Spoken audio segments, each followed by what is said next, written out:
La Direction générale de la concurrence et de la consommation, la DGCC du Gabon, vient de lancer une alerte sur les produits contrefaits qui auraient gagné le marché gabonais. Selon un communiqué parvenu à notre rédaction ce vendredi, plusieurs semaines d'enquête ont permis d'identifier la présence sur le marché des produits avant Chico contrefaits.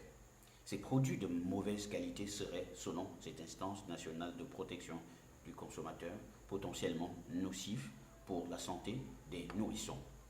Alerte aux biberons contrefaits, celle-ci concerne les marques Chico et avant très prisées du public gabonais. Selon la DGCC, ces produits potentiellement nocifs pour la santé des nourrissons seraient sur le marché national depuis plusieurs semaines déjà. Les conclusions de cette enquête ont permis de mettre en place des opérations de retrait du marché des dits contrefaits sur l'ensemble du territoire national, souligne le communiqué. À Dakar, au Sénégal, la rentrée s'est faite en décalé pour une vingtaine de jeunes filles à l'Institut Saint-Jean d'Arc.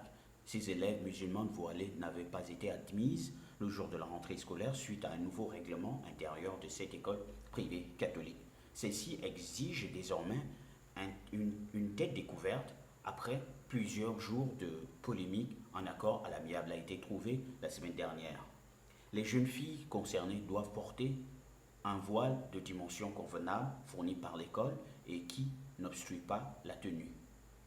À l'Institut Saint-Jean d'Arc, la situation semble désormais apaisée. Les jeunes filles sont arrivées ce jeudi, 2 heures après les autres élèves et après l'ouverture habituelle des portes. Leurs parents se disent satisfaits du voile fourni par l'école, un voile bleu marine, tout simple, uni avec les inscriptions de ISJA comme l'Institut Saint-Jean d'Arc. Le PDG d'Apple, Tim Cook, participe au lancement du dernier smartphone de la marque, l'iPhone 11, un Apple Store de New York, qui a joué à cette occasion une nouvelle gamme d'iPhone comme annoncé le 1er novembre dernier. L'iPhone 11 désormais officiel comme prévu. Les smartphones d'Apple qui s'inscrivent dans une logique de continuité, la firme à la pomme a préféré une fois de plus jouer à la carte de sécurité avec ce smartphone. L'iPhone 11, cette année encore, le géant californien compte sur l'iPhone 11 pour séduire, sécuriser les consommateurs. Par contre, les vraies nouveautés se comptent sur les doigts d'une seule main.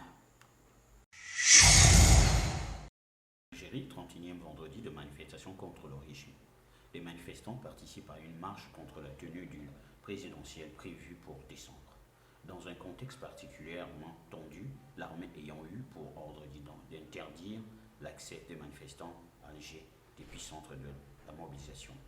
Les manifestants ne semblent pas s'essouffler, aucune solution à la crise politique dans laquelle est plongée l'Algérie ne se profile. C'est un coup d'envoi de plusieurs jours d'action. Ce vendredi 20 septembre, des centaines de milliers de jeunes participent à une manifestation pour le qui réunira une centaine de chefs d'État et de gouvernement, dont Emmanuel Macron, Angela Merkel, Ali Bongo et bien d'autres présidents. Plusieurs chefs d'État se rencontreront à cette occasion. Plus de 5000 actions sont attendues autour du globe. L'événement sera diffusé en direct sur France Info. Pacifique et l'Australie sont les premiers à avoir manifesté pour le climat et pour appeler à l'action contre le réchauffement climatique. Les jeunes sud-africains ont suivi dans la matinée. En France, des actions sont prévues sur toute l'étendue du territoire. Rassemblement parisien après le départ depuis la place de la Nation vers 13h30. Le cortège se dirige vers le parc Bercy, selon le cabinet d'études indépendant spécialisé dans le comptage du public. Occurrence, 9400 personnes défilent aujourd'hui pour le climat dans les rues de la capitale.